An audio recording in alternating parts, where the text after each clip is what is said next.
Assalamualaikum warahmatullahi wabarakatuh. Halo semuanya, kami dari kelompok 5 akan menjelaskan tentang sistematika kajian filsafat pendidikan dengan dosen pengampung Dr. Haji Dadang Rahman Munandar MPD. Nah, kami mahasiswa Universitas Singapura Bangsa Karawang, Pendidikan Matematika. Nah, sebelum dimulai, kenalin dulu nih anggota kelompok 5, ada Fadhia Insani Putri, Muhammad Suban Ariandi, dan Rana Devi Indirasari. Nah, untuk lebih jelasnya, mari kita simak videonya ya. Apa sih itu filsafat? Filsafat merupakan sebuah studi yang membahas segala fenomena yang ada dalam kehidupan dan pemikiran manusia secara kritis dan skeptis dengan mendalami sebuah terdalam, lalu dijabarkan secara teoritis dan mendasar. Adapun filsafat pendidikan adalah kajian kritis terhadap pemikiran dan sikap yang telah dan akan dibuat melalui pencairan dan analisis konsep paling mendasar untuk menciptakan pertimbangan yang lebih baik dan sesuai dengan skop pendidikan yang berusaha untuk mewujudkan pembelajaran yang dapat diikuti oleh peserta didik dalam mengembangkan potensi dirinya dari segi keilmuan, kepribadian, dan nilai positif lainnya. Sesuatu yang dipertahankan dalam filsafat adalah pertimbangan dan skop pendidikan. Tentunya berbagai pertimbangan konsep-konsep tersebut sudah ditentukan dalam pendidikan. Apa saja, misalnya tujuan pendidikan, model pembelajaran, kurikulum, dan lain-lain. Nah, di sini ada sistem kajian filsafat pendidikan. Sistem kajian filsafat pendidikan itu dibagi menjadi 4 bagian, yaitu manusia dalam perspektif filsafat, alam dalam perspektif filsafat, Tuhan dalam perspektif filsafat, dan relasi antara manusia, alam, dan Tuhan dalam perspektif filsafat. Nah, yang pertama ada manusia dalam perspektif filsafat. Walau pada dasarnya fungsi tubuh dan fisiologi manusia tidak berbeda dengan hewan, namun hewan lebih mengandalkan fungsi-fungsi kebinatangannya, yaitu naluri, pola-pola tingkah laku yang khas. Pada gilirannya, fungsi kebinatangan juga ditentukan oleh struktur susunan saraf bawaan. Manusia menyadari bahwa dirinya sangat berbeda dengan binatang apapun, tetapi memahami sikap sebenarnya manusia itu bukan persoalan yang mudah. Ini terbukti dari pembahasan manusia tentang dirinya sendiri yang telah berlangsung sedemikian lama.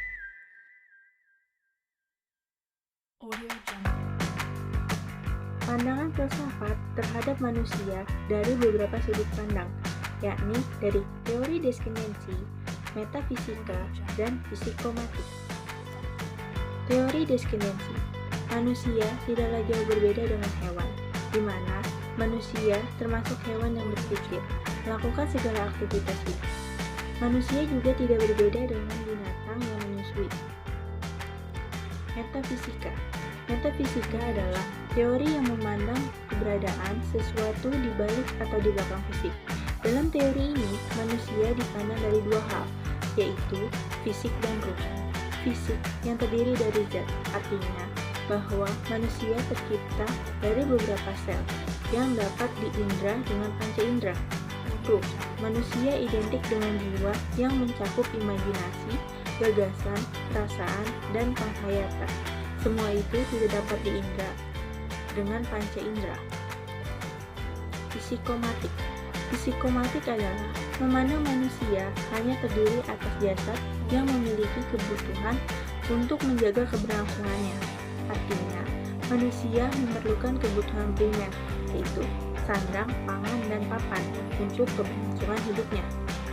Manusia memerlukan kebutuhan duniawi yang harus dipenuhi. Apabila kebutuhan tersebut tidak terpenuhi, maka mereka akan merasa puas terhadap pencapaiannya. Manusia juga terdiri dari ruh yang memerlukan nilai spiritual. Alam dalam perspektif filsafat. Alam semesta adalah media pendidikan sekaligus sebagai sarana yang digunakan oleh manusia untuk melangsungkan proses pendidikan. Di dalam alam semesta ini, manusia tidak dapat hidup dan mandiri dengan sesungguhnya, karena Antara manusia dan alam semesta saling membutuhkan dan saling melengkapi antara satu dengan yang lainnya, di mana alam semesta ini butuh manusia untuk merawat dan memeliharanya, sedangkan manusia butuh alam semesta sebagai sarana berinteraksi dengan manusia lainnya. Pada umumnya, ada 3 macam konsepsi tentang alam semesta, yaitu 1. Ilmu pengetahuan yang didasarkan pada 2 hal, yaitu teori dan eksperimen. 2. Filsafat yang didasarkan pada prinsip yang jelas dan tidak dapat disangkal lagi oleh akal dan bersifat umum dan komprehensif. 3. Agama yang didasarkan pada pemikiran dan hujah. Alam berarti dunia, alam semesta, dan kerajaan. Jadi, jika dianalisis, alam merupakan yang sesungguhnya atau alam yang nyata. Dengan kata lain, alam semesta adalah tempat menaung makhluk-makhluk Tuhan. Maka, alam semesta ini diciptakan oleh Tuhan untuk kepentingan manusia dan untuk dipelajari manusia, dan semoga dapat menjalankan fungsi dan kedudukannya sebagai manusia di muka bumi ini. Tuhan dalam perspektif filsafat. Tuhan berada di luar jangkauan pikiran dan akal. Semesta yang terhingga terbentang di hadapan mata kita. Tetapi, di balik semuanya itu, terdapat kekuatan maha gaib yang mendalangi semua permainan. Bahkan, orang-orang yang tidak percaya kepada kebenaran agama, mereka tidak menyangkal bahwa kekuatan yang maha gaib itu memang ada. Manusia merupakan bagian dari alam semesta, kosmos. Berangkat dari situ, dapat kita ketahui bahwa manusia adalah ciptaan Allah yang pada hakikatnya sebagai abdi penciptanya atau ontologi. Agar bisa menempatkan dirinya sebagai pengabdi yang setia, maka manusia diberi anugerah berbagai potensi baik jasmani, rohani, dan ruh, atau philosophy of mind. Sedangkan pertumbuhan serta perkembangan manusia dalam hal memperoleh pengetahuan itu berjalan secara berjenjang dan bertahap melalui pengembangan potensinya, pengalaman dengan lingkungan serta bimbingan, didikan dari Tuhan atau epistemologi. Oleh karena itu, hubungan antara alam lingkungan, manusia, semua makhluk ciptaan Allah dan hubungan dengan Allah sebagai pencipta seluruh alam raya itu harus berjalan bersama dan tidak bisa dipisahkan. Yang keempat dari sistematika kajian filsafat pendidikan adalah relasi antara manusia, alam, dan Tuhan dalam perspektif filsafat. Dibagi menjadi 2 bagian. Yang pertama, Tuhan dengan manusia. Yang kedua, manusia dengan alam.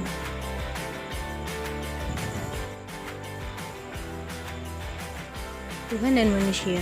Relasi yang kompleks secara konseptual dapat dianalisis berdasarkan 4 bentuk utama relasi antara Tuhan dan manusia, antara lain: yang pertama, relasi ontologis, yaitu antara Tuhan sebagai sumber eksistensi manusia yang utama dan manusia sebagai representasi dunia.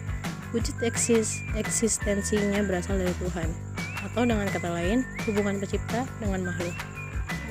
Yang kedua, relasi komunikatif, yaitu Tuhan dan manusia dibawa ke dalam korelasi yang sangat dekat satu sama lain dan melalui komunikasi timbal balik.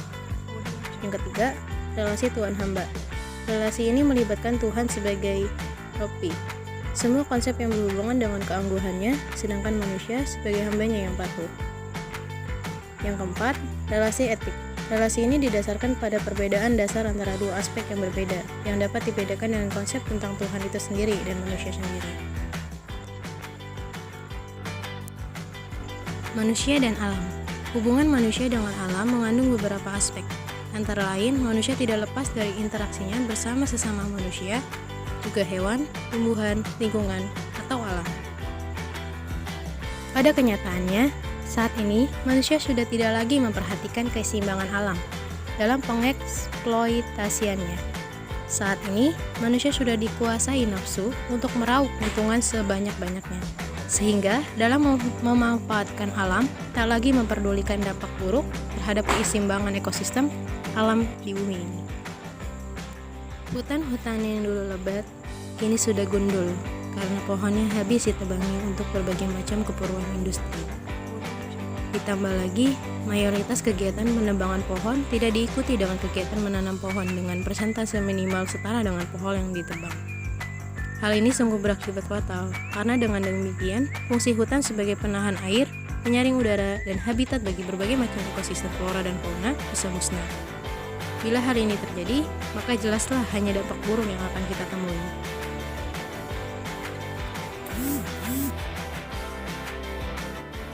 Nah, adapun hubungan matematika dengan filsafat. Berbagai pendapat muncul mengenai anggapan bahwa matematika lahir juga dari filsafat. Nah, Plato, seorang filsuf dari Yunani, menegaskan hubungan yang amat erat antara matematika dan filsafat. Ditegaskan bahwa matematika merupakan ilmu berdasarkan akal murni yang menjadi kunci ke arah pengetahuan dan kebenaran filsafat, serta bagi pemahaman bagi sifat alam dari bentuk akhir yang natural. Nah, dalam sejarah matematika, Thales diakui sebagai penemu geometri abstrak dengan menemukan cara mengukur ketinggian piramid. Berdasarkan bayangannya, ia melakukannya dengan berdiri di dekat piramid saat siang hari. Nah, di bawah terik matahari, saat ia mendapat di panjang bayangan sama dengan tinggi tubuhnya, di sekitar ia juga mengukur panjang bayangan piramid yang tentunya juga sama dengan tinggi piramid pada saat itu. Dari penemuan ini dapat diketahui filsafat tidak mampu menyelesaikan masalah tersebut, melainkan geometri yang dapat menyelesaikannya melalui bantuan gejala alam. Nah, dari uraian tersebut dapat dipahami kiranya jika matematika bukanlah lahir dari filsafat, namun keduanya sama-sama berkembang dan memberikan persoalan sebagai bahan masuk dan umpan balik.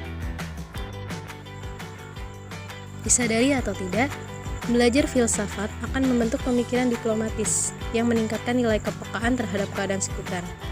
Wawasan luas akan membuatmu terampil dan menguasai berbagai bidang sekaligus. Filsafat mampu mengubah pemikiran apatis menjadi kritis, serta mempertahankan dan mengembangkan gagasan secara sehat.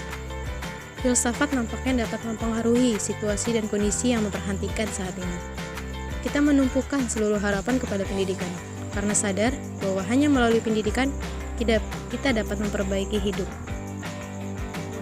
Nah, gimana nih? Udah pada paham belum materi yang udah disampaikan? Terima kasih ya yang sudah menonton. Jangan lupa like, share,